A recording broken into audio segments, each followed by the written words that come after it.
سابقوا إلى مغفرة من ربكم وجنة عرضها كعرض السماء والأرض أعدت للذين آمنوا بالله ورسوله ذلك فضل الله يؤتيه من يشاء الله ذو الفضل العظيم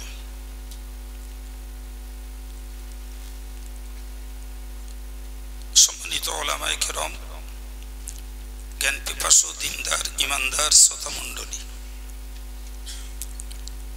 সন্ধ্যা থেকে পর্যন্ত আপনাদের মনোনীত একাধিক বক্তাদের ওয়াজ শুনেছেন। আমি বিগত বছরের ন্যায় এবছরও নির্দিষ্ট সময়ে আপনাদের কাছে উপস্থিত। লম্বা চড়া ওয়াজ করবার মতন মানসিকতা নেই, সংক্ষিপ্ত করে ছোট্ট দু চারটে কথা বলছি, মনোযোগের সঙ্গে কথা কটা বুঝুন। এই রজব আলী সাহেব কিসের ওয়াজ করেছেন আমি পুরোপুরি নিশ্চয়ই জানি না, তবে শেষের দিকে যেটুকু বুঝলাম তিনি কোরআন শরীফের 26 পারা সূরা হুজুরাতের একটি আয়াতের উপরে কথা বলেছেন, যেখানে রয়েছে এক সম্প্রদায় যেন আর এক সম্প্রদায়কে ঠাট্টা বিদ্রুপ না করে, একজন মহিলা আর একজন মহিলাকে যেন ঠাট্টা বিদ্রুপ হেয় লাঞ্ছিত না করে, তাই তো নাকি? তো আমি অন্য কিছু আর না বলে খুব সংক্ষিপ্ত আকারে ওর পরের কয়েকটা কথা আপনাদের বলছি। কয়েকটা কথা বলছি। নাম্বার 1, আল্লাহ বলেছেন ওয়ালা তানাবাসু বিল আলকাব, তোমরা কাউকে মন্দ উপাধিতে ডেকো না, মন্দ উপাধিতে ডেকো না। এই মন্দ উপাধিতে ডাকার অর্থ হলো প্রত্যেকটা মানুষের একটা নির্দিষ্ট নাম আছে, তো সেই নামের সঙ্গে কোনো সম্পর্ক থাকে না এমন কিছু উপাধি, এমন কিছু সম্বোধন তাদেরকে করা হয় যেগুলো বাস্তবিকই তার কাছে কষ্টের। তো আল্লাহ পাক সামাজিকতার শান্তি বজায় রাখার জন্য যেমন বলেছেন একে অপরকে ঠাট্টা বিদ্রুপ করো না, কারণ হতে পারে যাকে ঠাট্টা করছো সে তোমার থেকেও ভালো। আল্লাহ পাক কোরআনে বলেছেন ফালা তুযাক্কু আনফুসাকুম, তোমরা নিজেরা নিজেদেরকে নির্দোষ মনে করো না, কারণ হুয়া আ'লামু বিমান ইত্তাকা, কে সবথেকে খোদা ভীরু সেটা আল্লাহ ভালো জানেন, কে খোদা ভীরু সেটা আল্লাহ ভালো জানেন। অতএব তুমি নিজে নিজেকে নির্দোষ সাধু সজ্জন ভেবো না। আমরা সাধারণত যেটা করে থাকি, আমি পরকে ভুল ধরি, কিন্তু মনে রাখতে হবে অন্যের মধ্যে যেমন ভুল আছে আমার মধ্যেও ভুল থাকতে পারে, ঠিক না ভুল? এই জন্য একজন কবি বলেছেন ফিকা উয়ুবুন ওয়ালিন্নাসি উয়ুব, তোমার মধ্যেও দোষ রয়েছে আর লোকেরও দেখার চোখ আছে। কথা বোঝা গেল কি? তোমার দোষ আছে সেটা লোকে জানে, লোকে দেখে,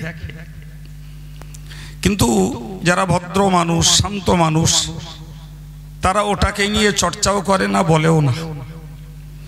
যারা অভদ্র মানুষ এবং সংকীর্ণ মনা মানুষ তারা অন্যের দোষ নিয়ে চর্চা করে, ঠিক না ভুল?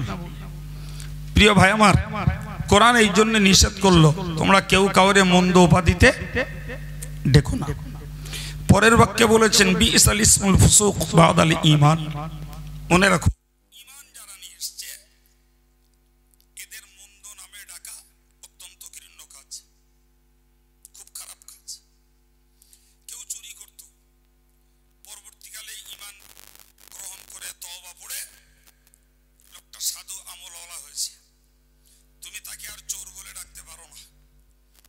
কেউ মদ খেত, তওবাতিল্লাহ করে মদ ছেড়ে দিয়ে লোক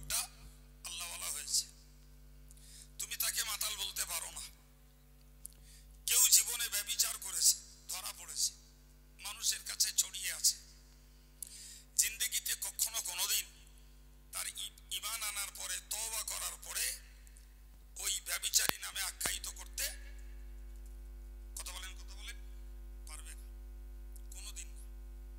তুমি ইমানদারদেরকে মন্দ নামে তুমি ডেকো না। কোন মন্দ নাম ইমানদারের জন্য আল্লাহর কাছে ঘৃণ্য, অপছন্দনীয়। প্রিয় ভাইরা আমার, ওই রজব আলী সাহেব একটা কথা বলছিলেন, যে বারবার নিমাই করা হয়। আচ্ছা ভাই, আপনি বলুন তো একটা কথা, যে আমার দাদার নাম ছিল নঈমুদ্দিন। কি নাম ছিল? নঈমুদ্দিন। তো জানেন তো কালিমুল্লাহ নাম হয়ে যায় কালু, কেলো। রজব আলী নাম হয়ে যায় রজো। কথা বলে, হ্যাঁ? তো তার অরিজিনাল নাম ছিল নঈমুদ্দিন। সমাজের প্রচলিত হয়েছে নিমাই, হতেই পারে। জি, মানুষের এই জাতীয় সেন্স আজকের যুগে যদি ধরা হয়, লক্ষ লক্ষ মানুষের ভালো নাম থাকা সত্ত্বেও মন্দ নামটাই প্রসিদ্ধ আছে না নাই? এখন যদি কেউ এটাকে তাচ্ছিল্যের সঙ্গে, ঘৃণার সঙ্গে ডাকে, তো শুধু তাচ্ছিল্য করা হচ্ছে না, রীতিমতো কোরআনের বার্তাকে উপেক্ষা করে মন্দ নামে ডেকে নিজেরা পাপের বোঝা ঘাড়ে করা হচ্ছে। জি, পাপের বোঝা ঘাড়ে করা হচ্ছে। ভাই, আমি আপনাকে একটা কথা বলেছি, যে তোমার মধ্যেও দোষ আছে, লোকেরও বলো চোখ আছে। তো আমারও তো আল্লাহ মুখ দিয়েছে, তো আমি আরো পাঁচটা লোকের তাদের কুনামগুলো প্রচার করতে পারি না? হ্যাঁ না বলেন? খুব পারি, করি না। করা অভ্যাস নেই, করা জায়েজও মনে করি না, করিও না। কি লাভ হবে? তুমি করছো, কি লাভ করছো? এরা নিমাই চাঁদের পোতা এই বলে এদের দাওয়াত বন্ধ করেছো, এদের সংগঠন বন্ধ করতে পেরেছো, মডেল মাদ্রাসা বন্ধ করতে পেরেছো, এদের বঙ্গনুর পত্রিকা বন্ধ করতে পেরেছো, জামিয়ার মতো এত বড় প্রতিষ্ঠান বন্ধ করতে পেরেছো। তাহলে অযথা পাপ জোগাড় করছো, মানে তুমি কত বড় নাদান, কত বড় বোকা তুমি, কত বড় নির্বোধ না হলে নিজের জাহান্নাম কিনছো আর নিজের নেকি লোকের পাইয়ে দিচ্ছ। ঠিক না ভুল? জি, আমার আল্লাহ বলেছেন, মহান আল্লাহ কোরআন শরীফে বলেন, যারা তওবা না করে তারাই হলো জালেম। আল্লাহ বললেন, যারা মন্দ নামে ডাকে, মন্দ উপাধিতে ডাকে আর বিনা তওবায় মরে যায়, এদেরকে আল্লাহ জালেম বলেছে। কে বলেছেন? জোরে বলেন। আচ্ছা, জালেম শব্দটা খুব ভালো শব্দ, হ্যাঁ? আমি আপনাকে বলছি না, আর আপনারা আমাকে বলছে না, খোদ আল্লাহ বলছেন, যারা মানুষকে মন্দ নামে ডাকে, মন্দ উপাধিতে ডাকে, এই মানুষগুলো যদি বিনা তওবায় মরে, তাহলে আল্লাহ বিচারে তারা হলো, সবাই মিলে বলেন। এখন যদি বক্তা হয় সেও জালেম, আলেম হলে সেও জালেম, পীরজাদা হলে সেও। কি হবে এবার? আমি গাল দিছি। বাংলা তো অনেকেই পড়তে পারেন, কোরআন আমার কাছে আছে, বাংলা পড়ে নেন। যে যারা মন্দ নামে কাউকে ডেকেছে, মন্দ উপাধিতে কাউকে ডেকেছে, তাকে আল্লাহ বলেছেন বিনা তওবায় মরলে। এখন বলেন, কেউ যদি কাউকে মন্দ নামে ডাকে, যে নামে ডাকলে সে অসন্তুষ্ট হয়, যে নামটাকে তুমি ঘৃণার সঙ্গে ব্যবহার করছো, এখন তোমার মনে হয়েছে ভুল করেছি, ওতে তওবা করব। তওবার একটা মানে হলো তুমি আর বললে না, ফিরে এলে, কিন্তু আগে যা বলে রেখেছো ওর ক্ষমাটা কেটা করবে? আল্লাহ করবে। কথা বলে না কেন? মোটেই না। ক্ষমা আল্লাহ করবে? হ্যাঁ, তাহলে ক্ষমা আল্লাহ করবে না? ক্ষমা তোমাকে যার কাছে অন্যায় করেছো তার কাছে ক্ষমা চাওয়া লাগবে। এখন যদি তুমি আমাকে আমাদেরকে ঘৃণা করার জন্য, হেয় করার জন্য, লাঞ্ছিত করার জন্য যদি করে থাকো, তাহলে আমাদের নামে ক্ষমা চাই, আমাদের কাছে ক্ষমা চাইতে হবে। অন্যথায় আর একটা দিক, যে লোকটার নামে বলছো সে লোক তো কবরে, তার কাছে ক্ষমা চাইতে হবে। যারা এই সর্বনাশ করছে এরা নিজেরাও ক্ষতিগ্রস্ত হচ্ছে, আর এই সাপোর্টার মূর্খ জনগণকে তারা ক্ষতিগ্রস্ত করছে। ঠিক না ভুল? ভাই, এর থেকে ভদ্র ভাষায় আমার আর বলার কিছু নেই। আমার আল্লাহ কোরআন শরীফে বলেছেন, ইয়া আইয়ুহাল্লাযীনা আমানু ইজতানিবু কাসীরাম মিনাজ-যন। আল্লাহ বললেন, হে ঈমানদারেরা, তোমরা ধারণা করা থেকে বাঁচো। কিসের থেকে বাঁচো? ধারণা করে কিছু বলো না। যে ব্যাপারে নিশ্চিত হও তবে সে কথাটা বলতে পারো। ধারণা করে কারুর নামে কোনো কিছু বলা যাবে না। জি, তুমি কাউকে চোর বলবে, কাউকে ব্যভিচারী বলবে, কাউকে তুমি অহংকারী বলবে, কাউকে তুমি মিথ্যাবাদী বলবে, এই জাতীয় বিষয়গুলি ধারণা করে বলার অধিকার আল্লাহ দেন। মনে রাখবেন, ধারণা কতটা ভয়ঙ্কর হতে পারে একটা কথায় বুঝুন। মনে ভাবুন, সকালবেলা একজন লোক গোসল করছে, রাস্তার পাশে পুকুর, রাস্তা দিয়ে লোক যাচ্ছে, তো কেউ ধারণা করলো লোকটা বলা স্ত্রী সহবাস করেছে তাই ফরজ গোসল করছে। কেউ ধারণা করলো ও লোকটা বোধহয় চোর, রাত্রি বোধহয় চুরিদারি করেছে, এবার গোসল করে গিয়ে ঘুমোবে। কেউ ধারণা করলো লোকটা রাতের বেলা লেবার দেয়, কোম্পানির কাজ করে, সারা রাত ডিউটি করে এসছে, এবারে বিশ্রাম করবে। কেউ ধারণা করলো হতে পারে, বলা যায় না, লোকটা হয়তো রাত্রিবেলা নফল নামাজ, কোরআন তেলাওয়াত, তাহাজ্জুদ পড়ে, তো এখন একটু গোসল করে ঘুমোবে। কেউ ধারণা করলো ও লোক বোধহয় সকালবেলা 6টার ট্রেন ধরবে, কলকাতায় যাবে, তাই বোধহয় গোসল করে নিচ্ছে। এই 5 রকমের ধারণা 5 জন করলো। শেষ পর্যন্ত খোঁজ করে দেখা গেল লোকটা রাতের বেলা খুব গ্যাস হয়েছে, শরীরটা খুব গরম, তাই গা ধরছে পেটটা ঠান্ডা করার জন্য। কিছু বুঝতে পারেননি বলেন? হ্যাঁ, তাহলে যেটা অরিজিনাল কারণ সেটা কেউ ধারণায় আনেনি, আর যে কটা ধারণায় এনেছে সব কটা মিথ্যা।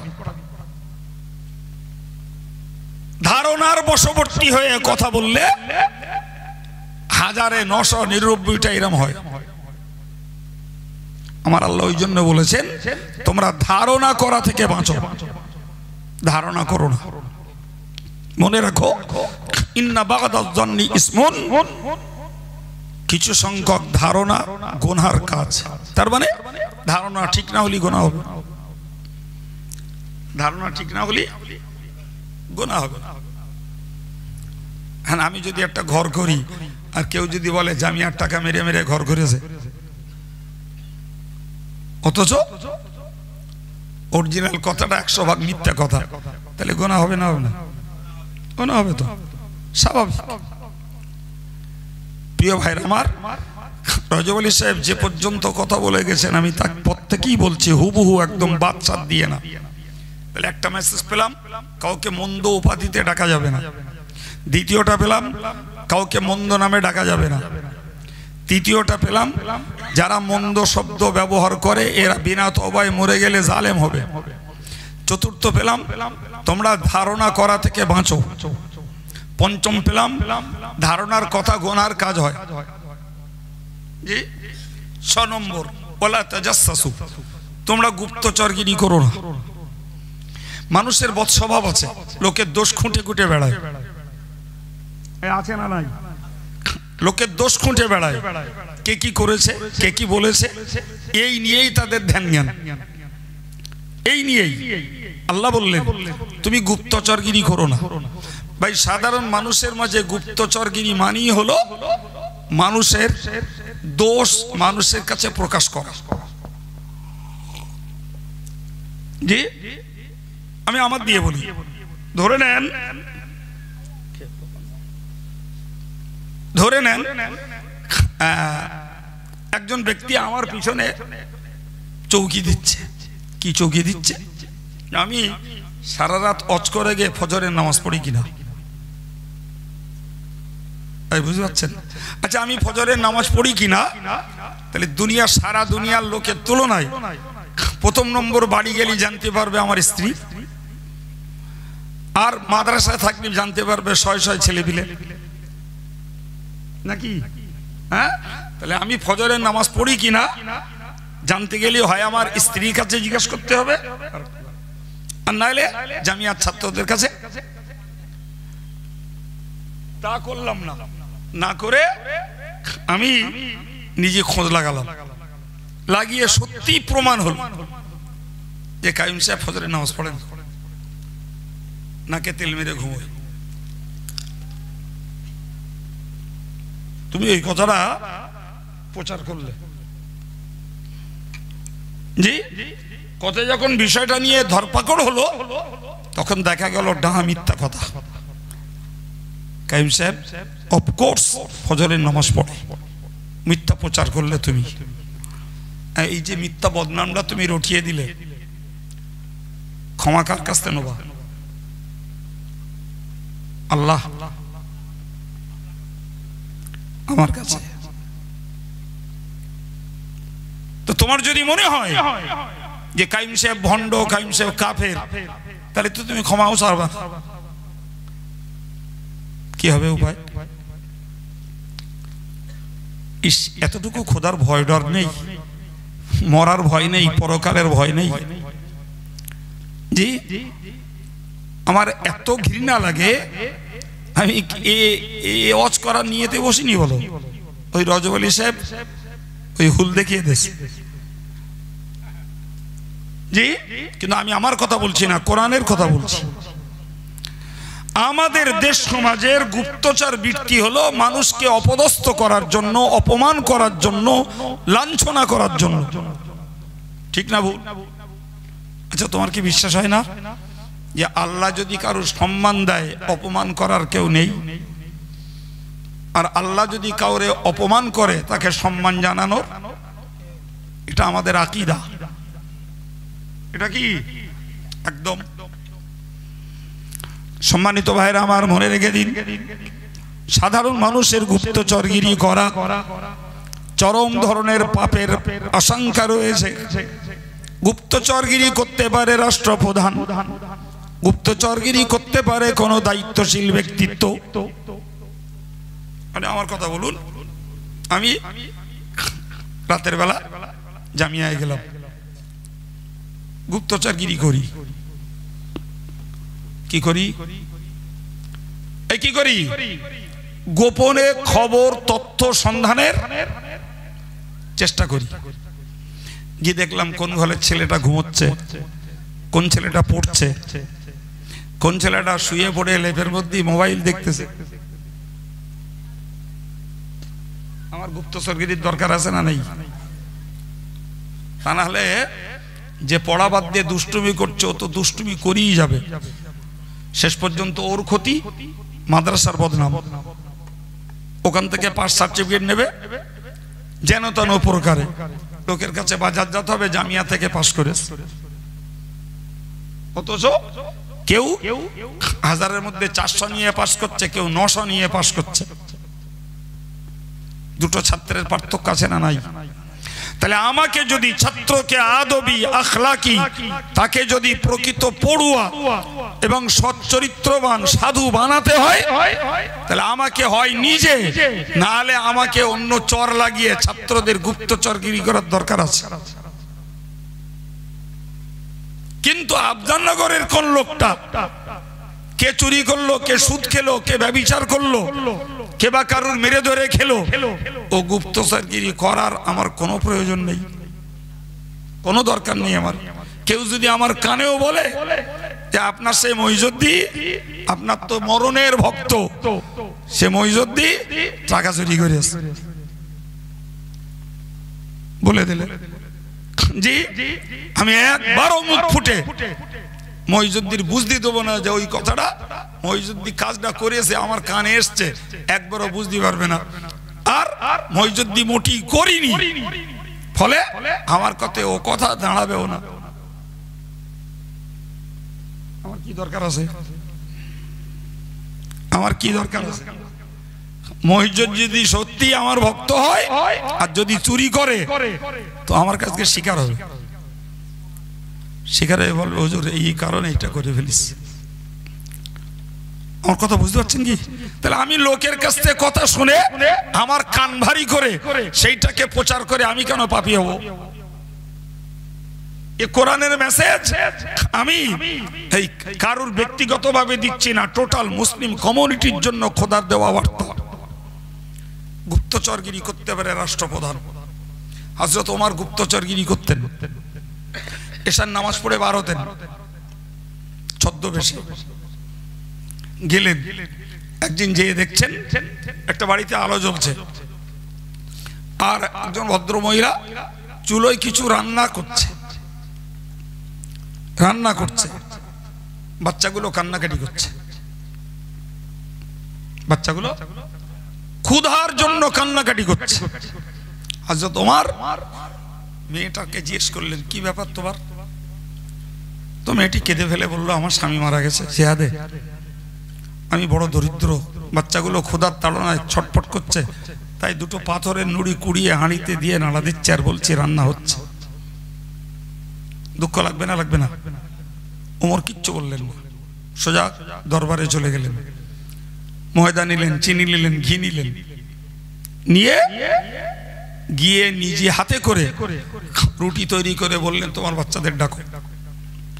সেই বাচ্চাগুলোকে ডেকে তুলে খাইয়ে মেয়েটাকে বললেন কাল থেকে তুমি ওমরের দরবারে যাবে, তোমার যে অভাব ওমরকে বলবে, ওমর তোমার সমস্ত অভাব পূরণ করবে। লোকটাকে তিনি নিজে বলছেন। জি, মেয়েটি যেন বলেই ফেললো যে খলিফা এতদিক ছোট কাজে নজর দেবে, বলে আচ্ছা তুমি এসো না দেখা যাবে।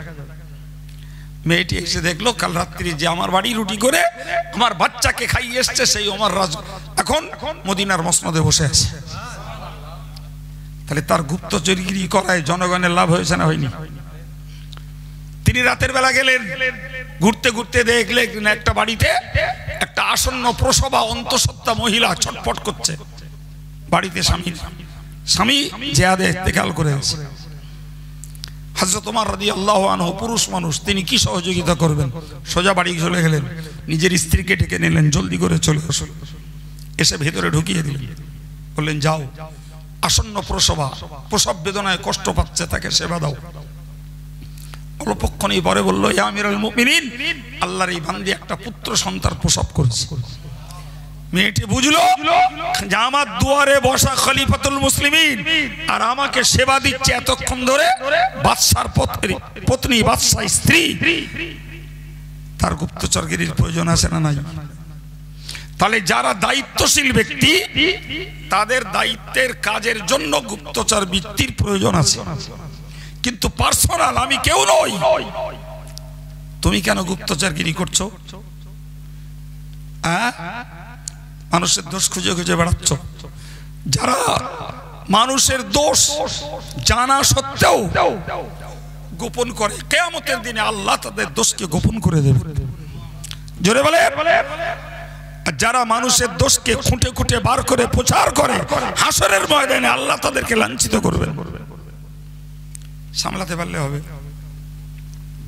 সামলাতে পারলে হবে। জি প্রিয় ভাইরা আমার, আল্লাহ বললেন ওলা তাজাসসু, তোমরা গুপ্তচরগিরি করো না।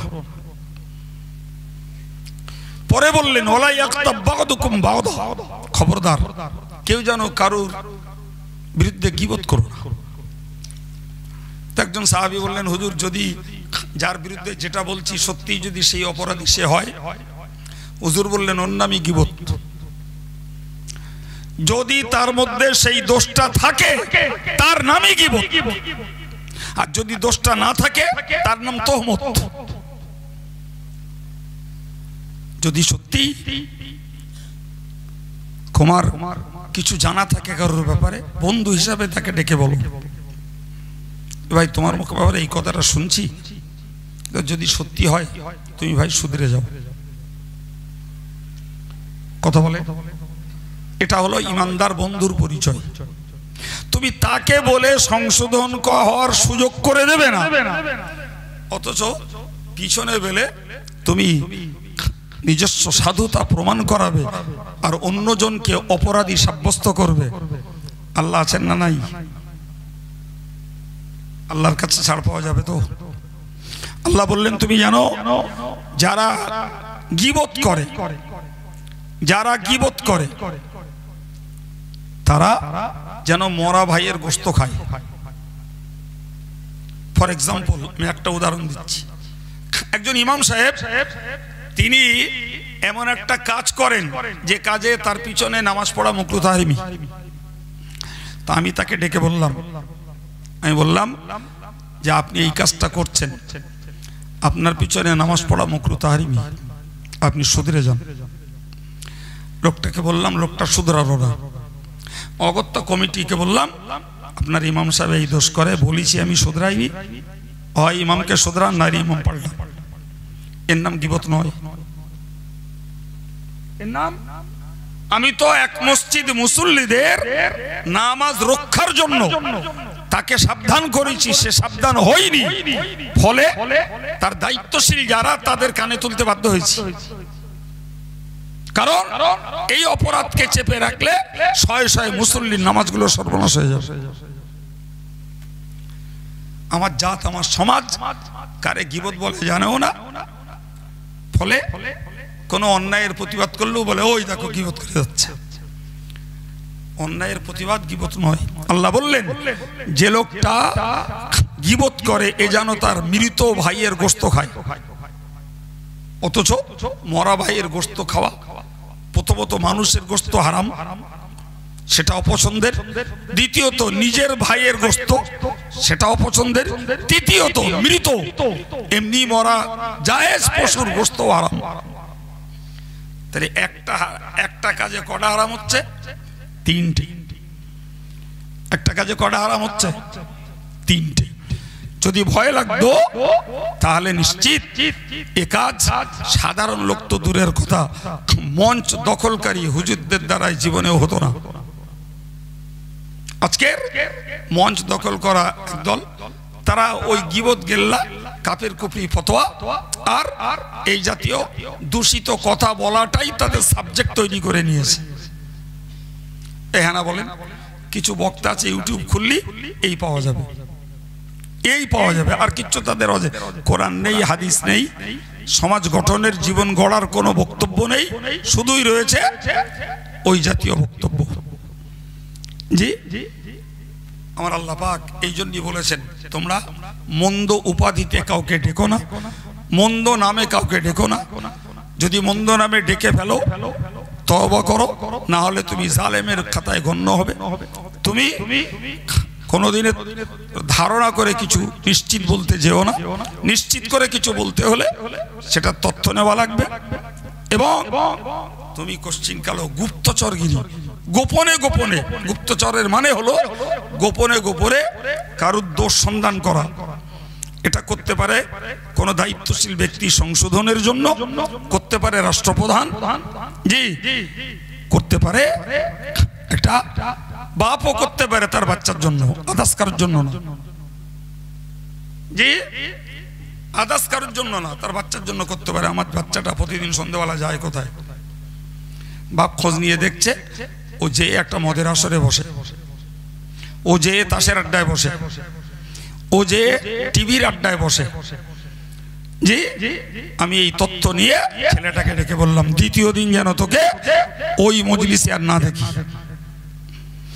আপনার এই ধমকানি, এই তদারকির বিনিময়ে আপনার বাচ্চাটা সংশোধন হয়ে যেতে পারে। আর বাচ্চা যদি ঘরে কেউ যদি আপনার রিপোর্ট দেয় যে আপনার ছেলেটা এই করছে, একটু খোঁজ নেন, বলে বড় ছেলে যা পারে করুক, এরকম বলার লোক আছে। হ্যাঁ, সম্মানিত ভাইরা আমার, তো আমি এই কয়েকটি কথা আপনাদেরকে শুনিয়ে দিলাম। এরপরে আপনাকে আরেকটা কথা শুনিয়ে দিয়ে আলোচনা ছাড়বো। কোরআন শরীফে আল্লাহ বলেছেন, শুনেছেন এর আগে, ইন্না আকরামাকুম ইনদাল্লাহি আতকাকুম। মনে রাখো, আল্লাহর কাছে সম্মানিত নিজে নিজে দাবি করে হওয়া যায় না। নিজে নিজে আল্লাহর কাছে মর্যাদার হওয়া যায় না। আল্লাহর কাছে সম্মানিত, আল্লাহর কাছে প্রিয়, আল্লাহর কাছে মর্যাদার হতে গেলে অবশ্যই তোমাকে তাকওয়া অবলম্বন করতে হবে, আল্লাহকে ভয় করতে হবে, পরেশগারিতার জীবন তৈরি করতে হবে। তবে আল্লাহর কাছে তোমার সম্মান মিলবে। যদি তোমার মধ্যে তাকওয়া না থাকে, খোদা ভীরুতা যদি না থাকে, তুমি যদি পরহেজগার যদি না হও, তাহলে নিশ্চিত মনে রাখো, নিজেকে তুমি যতই সাধু, যতই সজ্জন, যতই প্রিয়জন বলে নিজেকে মনে করো, তুমি আল্লাহর কাছে চরম আসামি হয়ে পড়বে। কি গো বাবু, এই ওয়াজ আমি করছি আপনাদেরকে সামনে পেয়ে, সামনে রেখে, কিন্তু এ ওয়াজ পড়ে আলেমরা, পড়ে কারা? তাহলে লোককে বলার আগে আলেমদেরকে এ ওয়াজের আমলওয়ালা হওয়া লাগবে, নাকি ভুল বলছি? আরে তার তো জ্ঞানচক্ষু খুলেছে, আমি অন্যকে বলবো তার আগে নিজে জ্ঞানটা জোগাড় করেছি, তাহলে আমলটা আমাকেই আগে করা লাগবে, তারপরে অন্যকে আমি বলতে পারবো। ভাই, এগুলো কোরআনের বার্তা, এই কাজগুলো আমাদের দ্বারায় না হয়, সবাইকে সচেতন হওয়া দরকার। জি প্রিয় ভাইরা আমার, তাহলে আল্লাহ পাকের বক্তব্য হলো, যারা যত তাকওয়া করে, যত পরেশগারি হয়, যত আল্লাহকে ভয় করে চলে, তাদের সম্মান তত বেশি। ইন্নাল্লাহ আলিমুন খবীর, আল্লাহ বললেন, কে কত তাকওয়া করে তার সূক্ষ্ম খবর আমি জানি। কেডা জানে? কে জানে? তাহলে আপনি নিজেকে নিজে মুত্তাকি মনে করছেন, নিজেকে নিজে পরেশগার মনে করছেন, নিজেকে খোদা ভীরু মনে করছেন, আল্লাহ আসলটা জানে। বল, আসলটা একদম জানে। সুতরাং আসলটা যখন আল্লাহ খবর রাখে, তাহলে সত্যের বিকাশ আর প্রকাশ একদিন ঘটবেই, একদিন ঘটবেই, কোন অবস্থায় যাবে না। সম্মানিত ভাইরা, যে আল্লাহকে বিশ্বাস করি, ইন্নাহু আলিমুম বিযাতিস সুদূর, তিনি অন্তরের গোপন কোণের মালিক। সুবহানাল্লাহ বলেন। যিনি সাত তবক জমিনের নিচের একটা পিপিলিকার চলন শুনতে পান, কালো পিপিলিকাটাকে যিনি দেখতে পান, এই বিশ্বাসটা যদি একজন ইমানদারের কলবে বদ্ধমূল হয়, ভাই, তার দ্বারাতে পরের পাপ নিজের ঘাড়ে নেওয়া তো দূরের কথা, নিজের পাপ করতে গেলেও জানটা ডরাবে। ঠিক না ভুল? হ্যাঁ, তাই যদি জান না ডরায়, নিজের পাপ নিজে করছি, পরের পাপ ঘাড়ে নিচ্ছি, এরপরেও জান ডরাচ্ছে না, তার মানেই হলো আল্লাহর প্রতি বিশ্বাসেরও ঘাটতি আছে। এই হানা বলেন, যে আল্লাহ অন্তরের গোপন কোণের খবর রাখে, যে আল্লাহ সাততমক জমিনের নিচের চলমান পিপিলিকার পায়ের আওয়াজ শুনতে পান, আর তার দৃশ্য যে আল্লাহ দেখতে পান, সেই আল্লাহর ভয় যদি সত্যি থাকতো, তাহলে পরের পাপ ঘাড়ে নেওয়া তো দূরের কথা, নিজের পাপ করতে গেলেও ভয় লাগবে।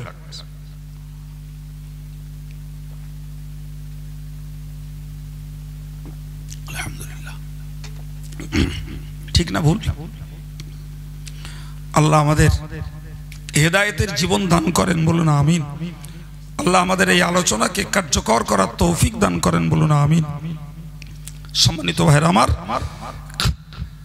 মনে রাখবেন যে ইমান আমল রক্ষার জন্য আমি কারোর ব্যাপারে কথা বলতে পারি নির্দিষ্ট করে না।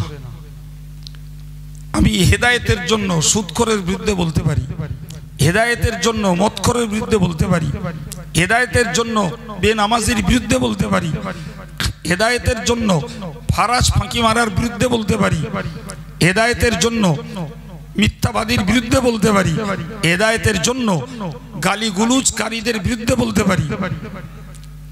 এটা গীবত নয়, এটা গীবত নয়, এটা হেদায়েতের আলোচনা। এ না হলে মানুষ হেদায়েতের বার্তা পাবে কিভাবে? জি, আল্লাহ পাক গোটা কোরআনে যাদের এগেইনস্টে কথা বলেছে, রাসূলুল্লাহ হাদিস শরীফের একাধিক হাদিসে অনেক অপরাধীদের বিরুদ্ধে কথা বলেছেন। জি, এখন ওই কথাগুলো যদি কোরআন আর হাদিসে না থাকবে তাহলে মানুষের কাছে হেদায়েতের বার্তা পাওয়া যাবে কোথায়? আর ওই কথাগুলো আলেমরা যদি জাতি এবং সমাজের কাছে না বলে তাহলে মানুষ ভালো হওয়ার পথ খুঁজবে কি করে? তাহলে বুঝতে হবে গীবত এক জিনিস, হেদায়েত কথা আর এক জিনিস, প্রতিবাদ আর এক জিনিস, সবে এক নয়।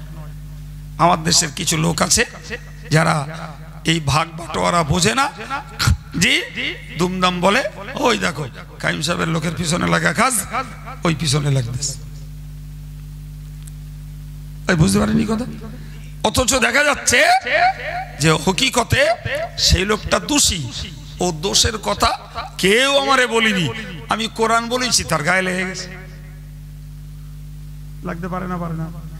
হ্যাঁ, এই পর্যায়গুলো না বুঝলে খুব মুশকিল, খুব মুশকিল। জি প্রিয় ভাইরা আমার, আমি আপনাদেরকে কোরআন থেকে যে বার্তাগুলো দিলাম এগুলো একজন ইমানদার মুসলমানের জন্য সামাজিক পারিবারিক শান্তি রক্ষার আল্লাহর দেওয়া উপযুক্ত বার্তা।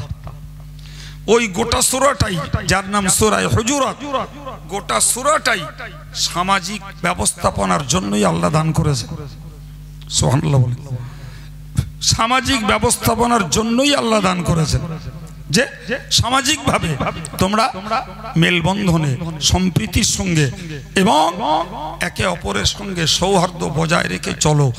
যদি এই কোরআনের এই বার্তাগুলো ভাইলেট করা হয়, অগ্রাহ্য করা হয়, অমান্য করা হয়, একদম ওভার 100%, ব্যক্তিগত দ্বন্দ্ব, সামাজিক দ্বন্দ্ব, মুখ দেখা দেখি বন্ধ, জি একে অপরের প্রতি হিংসা তড়াতড়ি সবগুলো চলে আসবে।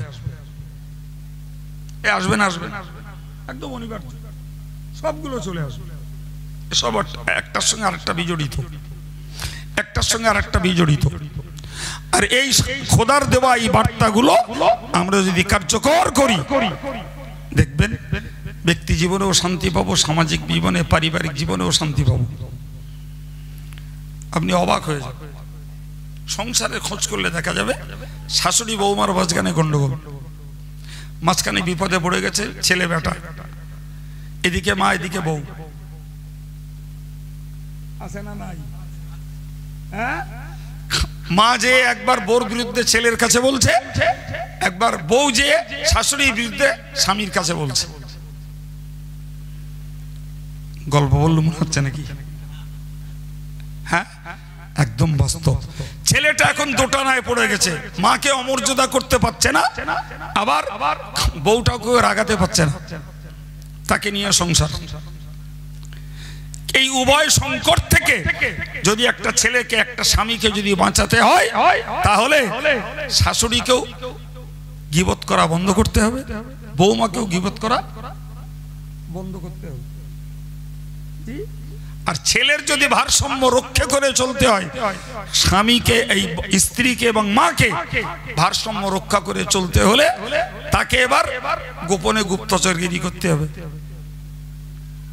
যে সত্যিকারের আমার মা যেটা বলছে আমার বড়টা দোষ কিনা, আর আমার বউ যেটা বলছে আমার মায়ের ওটা দোষ কিনা, এটা ভাবতে হবে, তার গুপ্তচরগিরি করতে হবে। যদি এইটা থেকে বাঁচতে পারে তাহলে নিশ্চিত সে সংসার একটি সোনার সংসার, শান্তির সংসার। যদি এটা থেকে বাঁচতে না পারা যায়, ভাই ওরকম কত অভিযোগ আমার কাছে আছে তার ইয়াত্তা নেই।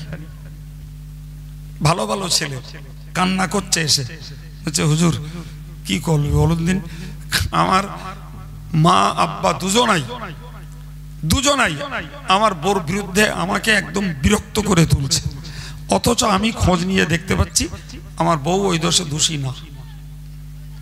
এবার যদি যেই বলবো বউ দোষী না, বাপ মা বলবে ছেলে বোর পক্ষে হয়ে গেছে, একদম থেপকো বলে দেব। আর যদি সুবিচার না করি, বউ বলবে এ স্বামীর ঘর করা সম্ভব নয়। এত কান খামড়ানি শুনে ঘর করা যায়? প্রিয় ভাইরা আমার, সামাজিক ভাবে এই বিষয়গুলোকে আমাদের একটু মূল্যায়ন করতে হবে। তাতে ও কেটা কি বলেছে ও ছাড়ুন, ও বাদ দেন। ও আমার নামে কি আমাদের নামে বলে তো, ওসব কানে ঢুকে ঢুকে ওর এক কান 8 পয়সাও দাম আমার কাছে নি, ওর মূল্য দেয়নি। আর আমি নর্মালি এসব কথা বলিও নি। জি রজব আলী সাহেব আলোচনা করছিলেন, তার সার কথা বুঝে আনুষঙ্গিক সেই জায়গারই আয়াত তুলে তুলে আপনাদেরকে কথাগুলো শোনালাম। আল্লাহ বোঝার তৌফিক দেন, সকলেই বলেন আমিন। আল্লাহ আমাদের কোরআনের উপরে আমল করার, আর যারা আমলে থাকেন তাদের কায়েম থাকার তৌফিক দেন, বলুন আমিন। দুরূদ শরীফ আল্লাহুম্মা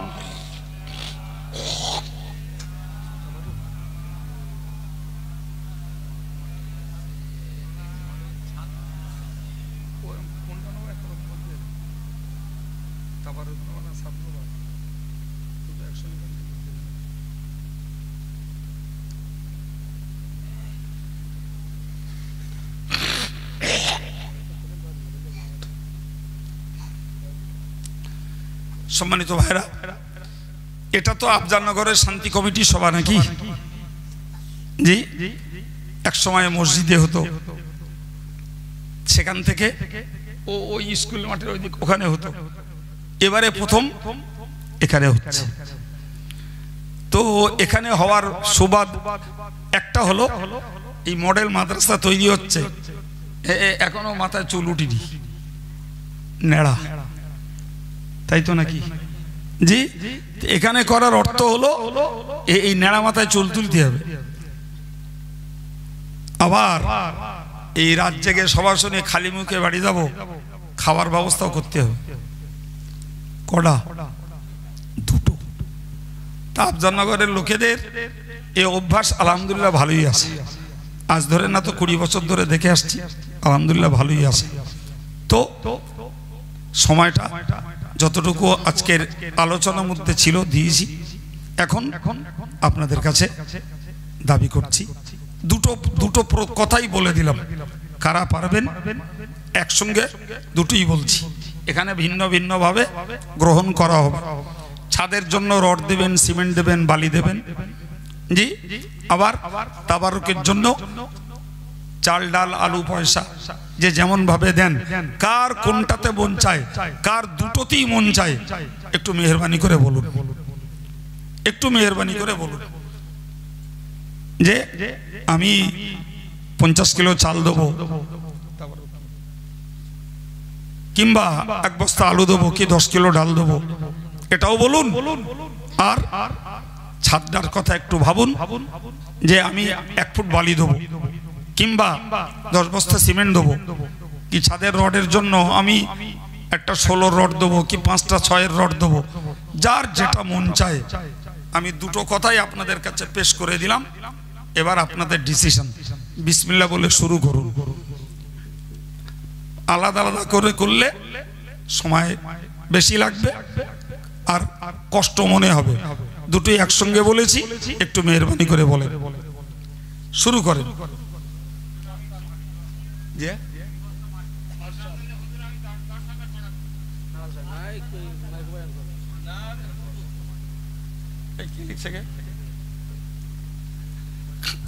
আমাদের আজহারউদ্দিন আব্বার জন্য 10 বস্তা মাটি দেবেন। আমার আসমত ভাই 10,000 টাকা দেবেন। দেখো আমার এই বাবাজি 2 বস্তা সিমেন্ট,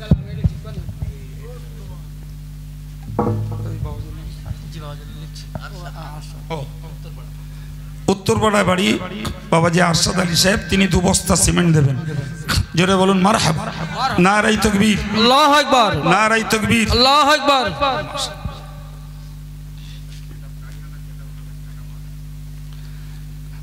গাড়িওয়ালা কেতাব আলী মাদ্রাসার জন্য নগদ 1000 টাকা দিয়েছে, আল্লাহ কবুল করেন, বলুন আমিন। নারায়ে তাকবীর, আল্লাহু আকবার। বলেন বাবা।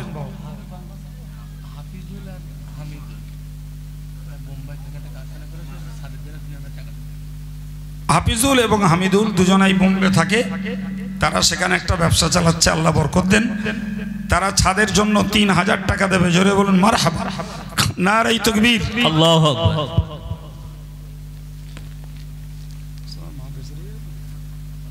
মাশাআল্লাহ।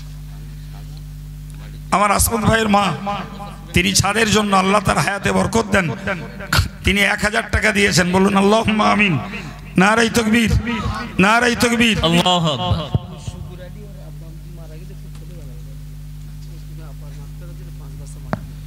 শুকুর আলী অনেক বাল্যবেলায় আব্বাকে হারিয়েছে, সে আব্বার কথা স্মরণ করে 5 বস্তা সিমেন্ট। জোরে বলুন মারহাবা। নারায়ে তাকবীর।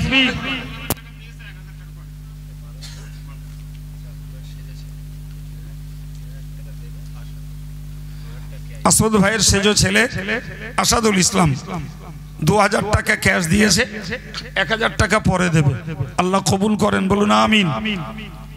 কি ভাই? আর ভাইয়ের সেজে মেয়ে 500 টাকা, আলহামদুলিল্লাহ। এক পরিবারের কয়েকজন ডোনার, আল্লাহ এদের কায়েম রাখুন, বলুন আমিন। ছোট মেয়ে ছাদের জন্য 3 বস্তা সিমেন্ট। জোরে বলুন মারহাবা। নারায়ে তাকবীর, আল্লাহু আকবার।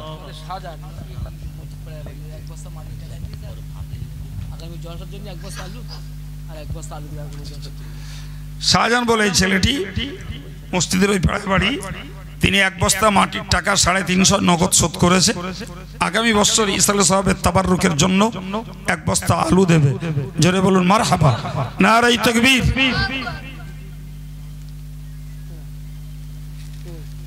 বলেন বাবা। কমিটির ছেলেদেরকে বলবো একটা খাতা কলম নিয়ে মায়েদের কাছে যাওয়ার জন্য, একটা খাতা কলম নিয়ে মায়েদের কাছে গেলে নগদ দিলে লিখতে হবে না, কিন্তু তারা অনেকে ওয়াদা করে কিছু করতে পারে, তাবাররুকও দেয়। আজকের এই ছাদের জন্য তারা 1 বস্তা সিমেন্ট দিলে দিতে পারে। একটু বলেন।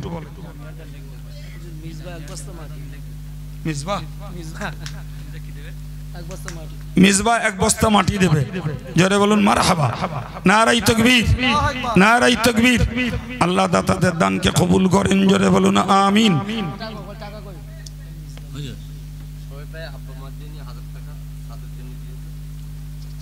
শোয়েব ভাই আব্বা মায়ের উদ্দেশ্যে ছাদের জন্য নগদ 1000 টাকা। শোয়েব ভাই, ও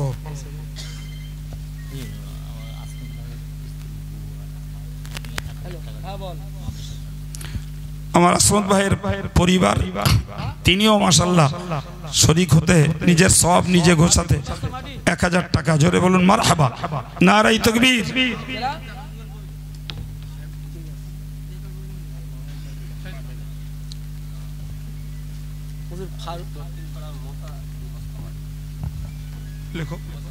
দক্ষিণ পাড়ার মুসা 2 বস্তা মাটি।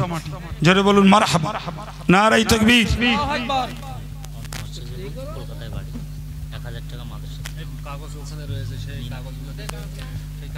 আমাদের বাকিবিল্লার বোন মিনা কলকাতায় থাকে, সে 1000 টাকা দিয়েছে ছাদের জন্য। আল্লাহ কবুল করুন, তেলাওয়াতের সওয়াব আল্লাহ দাতাদের জারি করে দেন।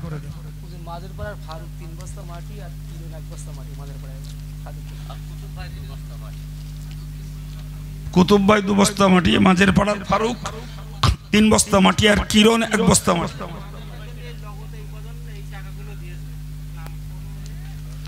আচ্ছা আচ্ছা, হাজী হায়াত আলী সাহেব মোড় মাথা 3000, শাহজুদ্দিন সাহেব মসজিদ 500 টাকা, বাকিবিল্লাহ দক্ষিণ পাড়া 100 টাকা,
দাতাদেরও সওয়াব দেন, মুর্দাদের জন্য সদকা জারিয়া হিসাবে কবুল করেন, বলুন আমিন।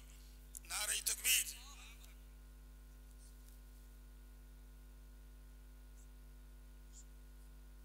ইউসুফ বোম্বে থাকে, দাদার জন্য দোয়া চেয়ে 2 বস্তা সিমেন্ট, আল্লাহ কবুল করুন, বলুন আমিন।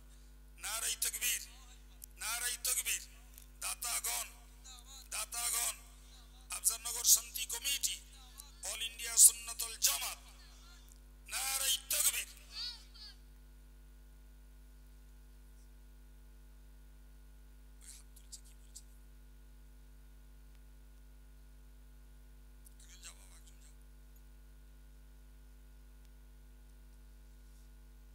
বলেন বাবু, তাবারুকের চাল ডাল আলুগুলো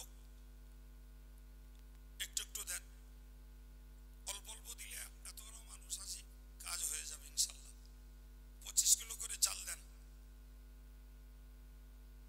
1 বস্তা চাল 25 কিলো। বলেন একটু শিগগিরই বলেন।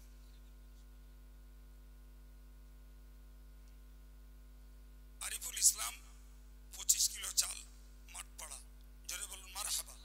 নারে তাকবীর, নারে তাকবীর।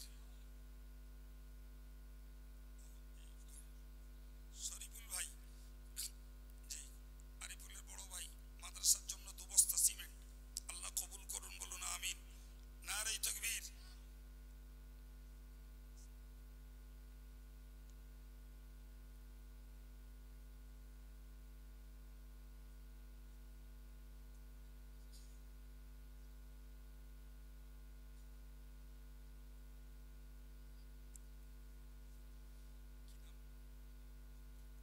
রেজাউল ওয়াদা ছিল 500 টাকা শোধ করেছে, ছাদের জন্য ফের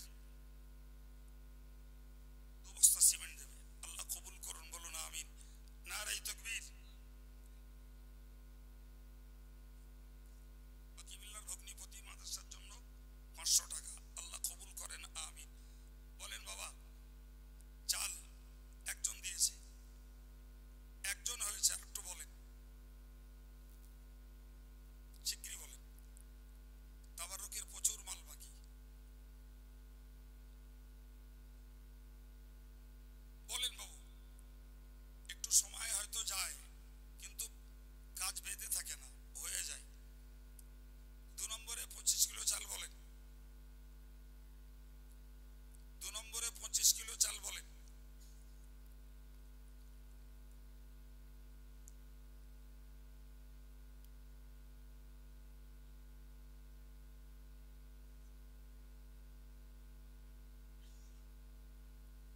বাবু, বাবু মাও ইন্তেকাল করেছে, দাদা দাদির নামে 2 বস্তা সিমেন্ট, আর মায়ের নামে 1000 টাকা।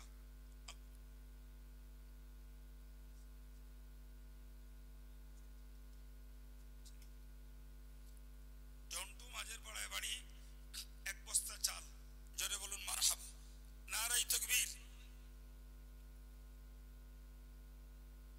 বলেন বাবা, 3 নম্বরে 1 বস্তা চাল বলবেন, 3 নম্বরে 1 বস্তা চাল। সবকিছুই তো দিতে হবে, তো কারা কোনটা দায়িত্ব নেবেন একটু বলেন। ছাদের জন্য কিছু সিমেন্ট হয়েছে, কিছু টাকা হয়েছে, তো যারা আছেন বাবু, যদি এখানে আমি দেখছি বালি লাগবে 600 ফুট, 600 ফুট বালি লাগবে।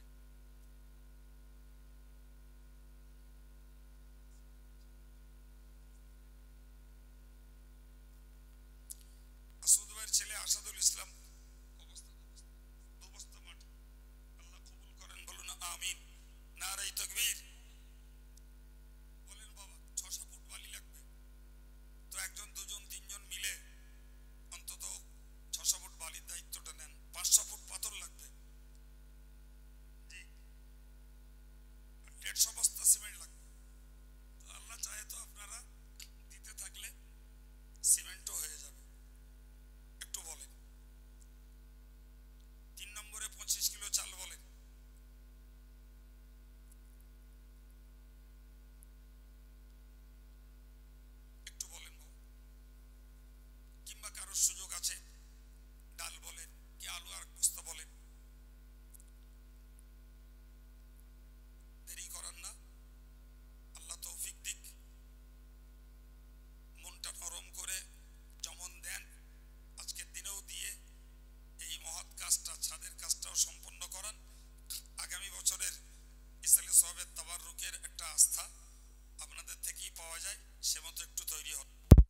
একবার দরুদ শরীফ পড়েন আল্লাহুম্মা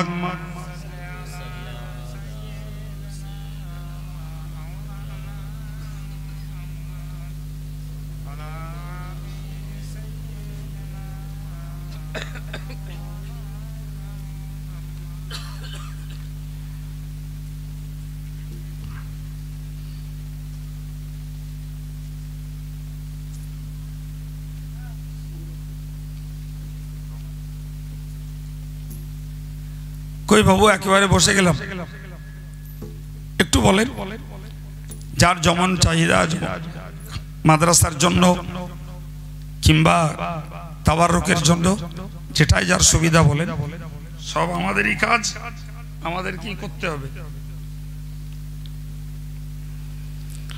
3 নম্বরে 25 কিলো চাল বলেন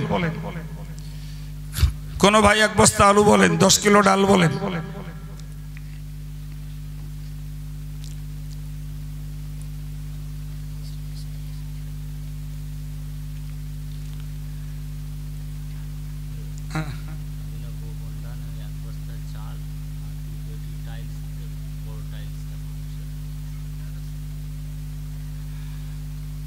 একজন নাম প্রকাশে অনিচ্ছুক তাবাররুকের জন্য 1 বস্তা চাল দেবে আর মাদ্রাসার মেজে করার জন্য 2 পেটি বড় টাইলস দেবে আল্লাহ কবুল করেন বলুন আমিন নারাই তাকবীর নারাই তাকবীর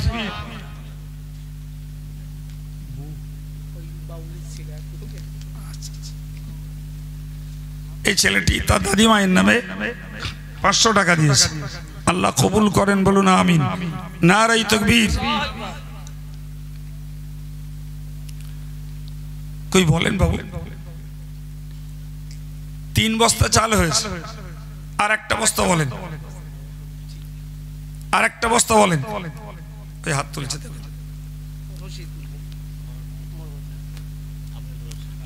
আব্দুর রশিদ বাবাজি তিনি 4 নম্বরে 25 কিলো চাল জোরে বলুন মারহাবা নারাই তাকবীর আলু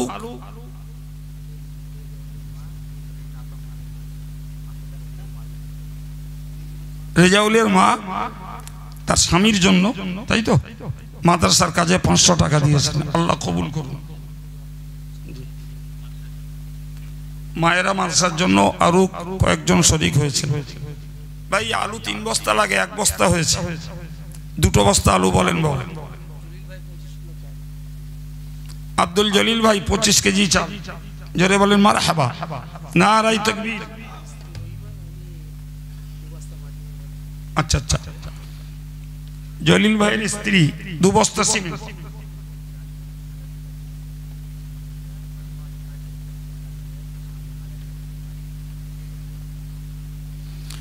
একজন মা জামিয়ার জন্য 1000 টাকা দিয়েছেন তার স্বামীটা অর্থাৎ জামাইটা ইন্তেকাল করেছে জামাই ইন্তেকাল করেছে তার জন্য দোয়া চেয়ে জামিয়ায় 1000 টাকা দিয়েছে আল্লাহ কবুল করুন বলুন আমিন নারাই তাকবীর আজিবারের মা 100 টাকা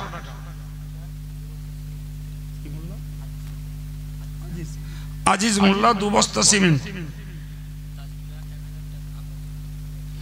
তাজমিরা আব্বার জন্য দোয়া চেয়ে 1000 টাকা জোরে বলুন মারহাবা গিয়াসউদ্দিন 1 বস্তা সিমেন্ট তসলিমা বিবি 200 টাকা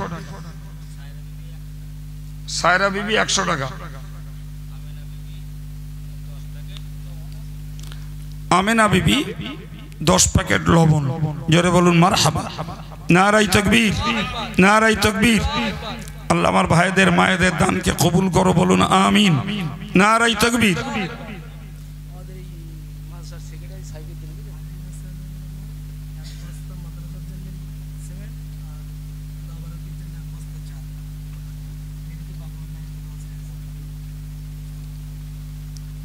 আলী হোসেন মৃত আব্বা মায়ের নামে মাদ্রাসায় 1 বস্তা সিমেন্ট তাবাররুকে 25 কিলো চাল জোরে বলুন মারহাবা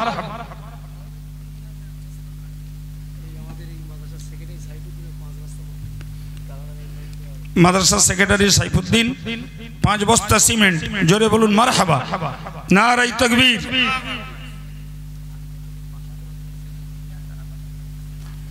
আর একজন মহিলা জামিয়ার জন্য 500 টাকা দিয়েছেন, আব্বা মায়ের জন্য দোয়া চেয়ে, আল্লাহ তার নিয়তকে কবুল করুন, বলুন আমিন, নারায়ে তাকবীর। সাইফুল্লাহ 1 বস্তা মাটি, আল্লাহ কবুল করেন, বলুন আমিন।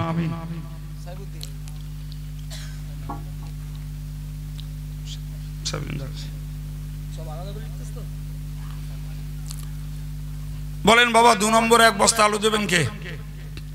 1 বস্তা আলু হয়েছে, বা লাগবে 3 বস্তা, 2 বস্তা কোন ভাই দেবেন?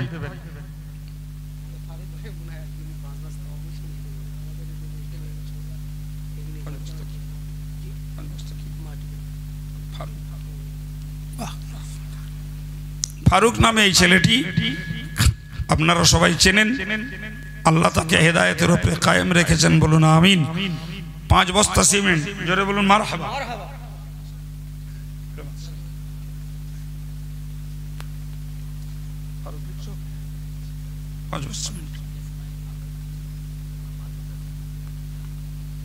ইসমাইল আব্বার জন্য 5 বস্তা সিমেন্ট, জোরে বলুন মারহাবা, নারায়ে তাকবীর, নারায়ে তাকবীর।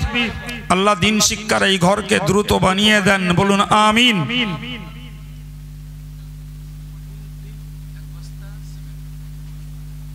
মহিউদ্দিন 1 বস্তা সিমেন্ট,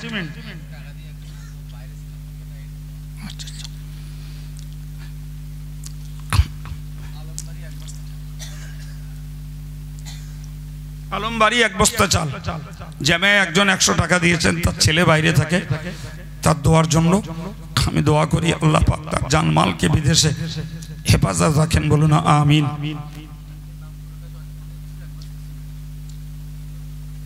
নাম প্রকাশে অনিচ্ছুক জনৈক ব্যক্তি 1 বস্তা সিমেন্ট,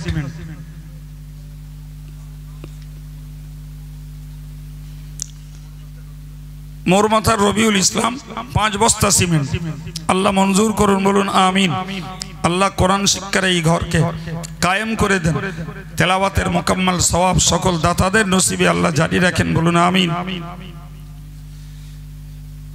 বলেন বাবু আলু 2 বস্তার কেউ বলছেন না?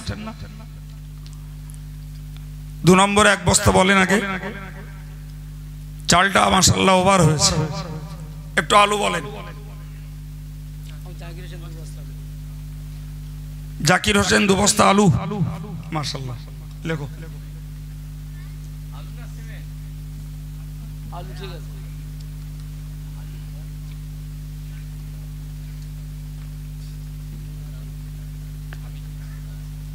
কেডা তাই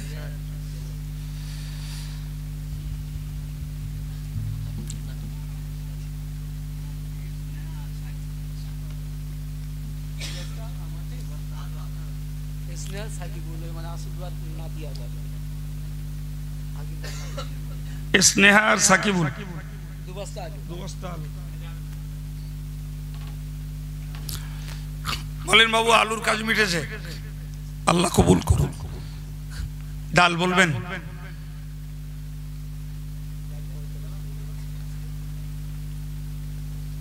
$45 কিলো ডাল লেগেছে, সবার মেহমানদারি হবে। কারা কারা পারেন একটু একটু দায়িত্ব নেন। এবার তার বিরিয়ানি নয়, সুতরাং স্বল্পের ভিতর দিয়ে হয়ে যাবে ইনশাল্লাহ। একটু বলেন ডাল 5 কিলো 10 কিলো কে কি পারেন একটু বলেন।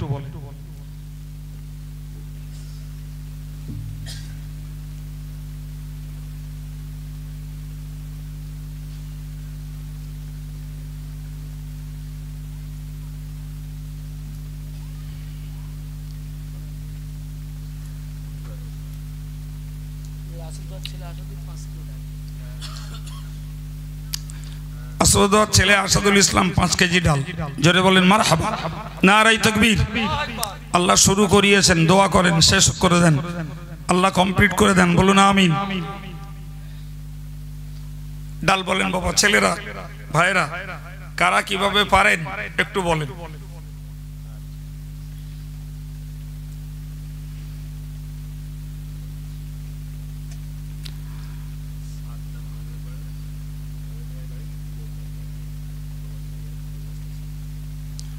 সাদ্দাম মাঝের পাড়ায় বাড়ি, বোম্বে থাকে, 2 বস্তা সিমেন্ট আব্বা আমার নামে। আল্লাহ কবুল করুন, বলুন আমিন। নারাই তাকবীর, নারাই তাকবীর। মহান ইসলামী জলসা, নারাই তাকবীর।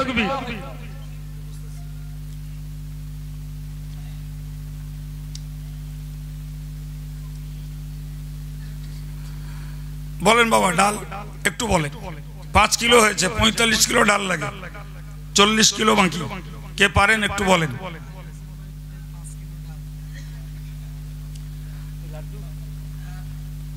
আলী হোসেন ভাই আগে দিয়েছেন, ফের 5 কিলো ডাল দেবেন। জোরে বলেন আল্লাহুম্মা আমিন। নারায়ে তাকবীর।